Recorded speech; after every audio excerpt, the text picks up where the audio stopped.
Welcome to my channel. আজকে আমরা আলোচনা করব গুরুত্বপূর্ণ একটি ম্যাথ নিয়ে, যেটা 20তম বিশেষে এসেছিল। তো চলেন কোশ্চেনটি পড়ি। তো পিতার বর্তমান বয়স পুত্রের বর্তমান বয়সের 4 গুণ। 6 বছর পূর্বে পিতার বয়স পুত্রের বয়সের 10 গুণ ছিল।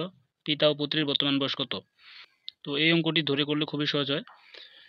তো আমরা আগে ধরে নিব। তো ধরি পুত্রের বয়স, যেহেতু পুত্রের বয়সে 4 গুণ বলছে, তাহলে পুত্রের বয়স ধরবো হচ্ছে ক বছর। এটা হচ্ছে পুত্রের বয়স।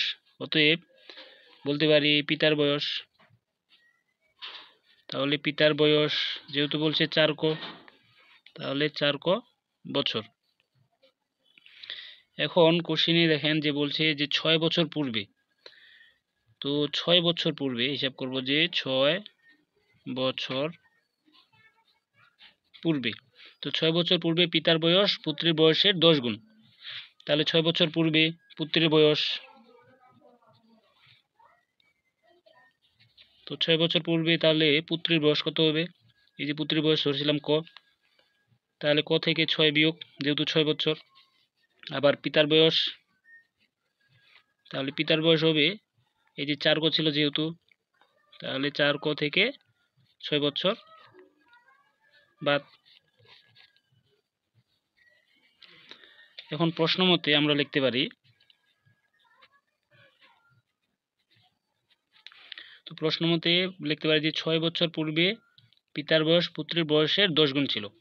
তো অতএব 6 বছর পূর্বে, যেহেতু এই যে 6 বছর পূর্বের বয়স ছিল 4 ক বিয়োগ 6, এটা হচ্ছে পিতার বয়স পুত্রের বয়সের 10 গুণ। তাহলে পুত্রের বয়স হচ্ছে ক মাইনাস ক বিয়োগ 6, এটার 10 গুণ, এই 10 দিয়ে গুণ। তো এটা এখন ক্যালকুলেশন করলেই উত্তরটা চলে আসবে। তাহলে 4 ক বিয়োগ 6, এপাশে 10 ক বিয়োগ 10 6 60। তো ক একদিকে আর সাধারণ সংখ্যাগুলো একদিকে। তো তাহলে 10 ক, এই 4 কটা পাশে নিয়ে গেলে হবে বিয়োগ 4 ক। তো এই যে 60টাকে এই পাশে নিয়ে আসবো, তাহলে প্লাস 60 মাইনাস 6। 10 থেকে 4 বাদ দিলে 6 ক, আর 60 থেকে 6 থাকে তাহলে হচ্ছে 54। তাহলে কর মান, তাহলে 54 ভাগিত 6, তাহলে আসতেছে 9।